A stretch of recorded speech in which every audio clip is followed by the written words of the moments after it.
권도혁 장관님이라고 부르겠습니다.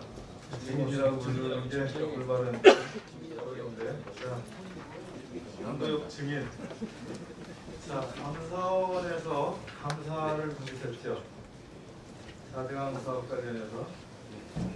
예. 자, 그 문답집에 이런 내용이 있습니다.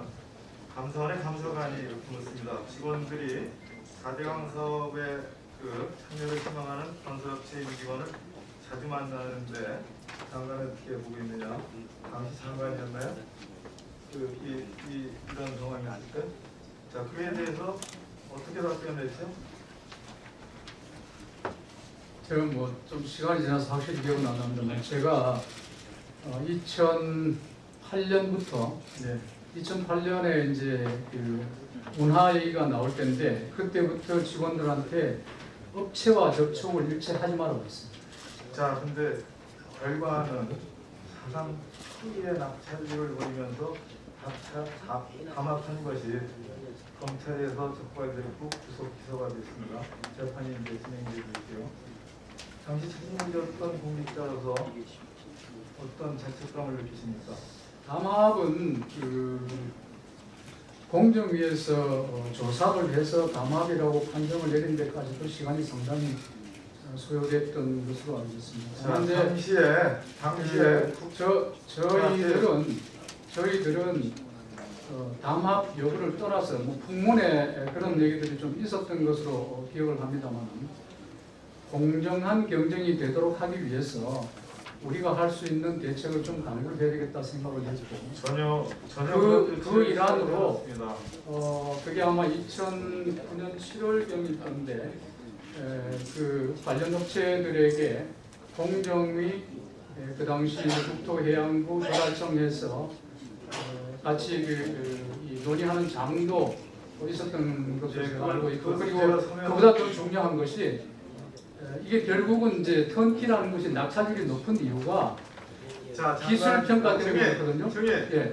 자, 시간을 재봤습니다. 다 아시죠? 예, 알고 있습니다. 자, 감사관이 이렇게 또 질문합니다. 턴키 담합을 인지했다면 공사 자체에 대해서 재공고했어야 하는데 왜 그런 조치를 인지한 적이 라고 질문합니다. 자, 그에 대해서 어떻게 답변했죠? 뭐 기억은 확실히 안 납니다만 제가 그 당시에 턴키는 이제 담합은 뭐 부문으로 좀 있었는지 모르겠어요. 전반적으로 경쟁을 방어하기 위해서 일반적으로 턴키는 기술 평가에 70~80%를 주고 가격에 30%를 주는데 그때 그 가격을 40%를 올려서 경쟁이 더 많이 되도록 조치를 했던 것이 기억납니다. 그럼에도 가격에 대해서 철저하게 담합을 했고 설계도 들러리 설계를 한 게 검찰 수사 결과가 밝혀졌습니다.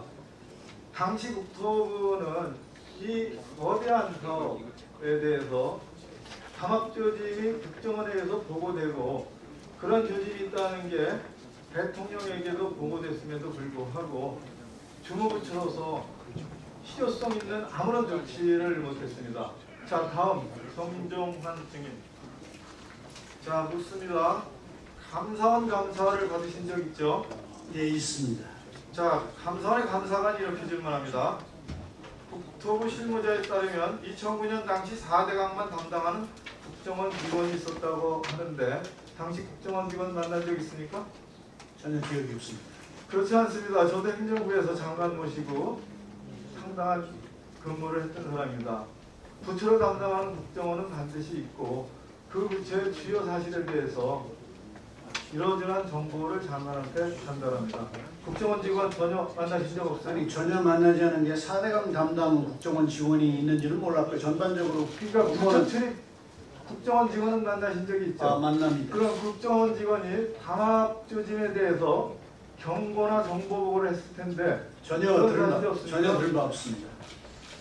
자, 그 부분은 추후 국정감사가 아니라 국정조사가 진행되면 다시 짚어보기로 그렇게 하겠습니다. 자, 신명필 본부장, 신명필 증인. 자, 감사원에서 그 조사 받았죠. 근데 왜 5월 16일 날 받았는데 왜 개인 연구실에서 받았어요? 제가 학교 자, 됐습니다. 예. 자, 국정원 직원 만난 적 있어요?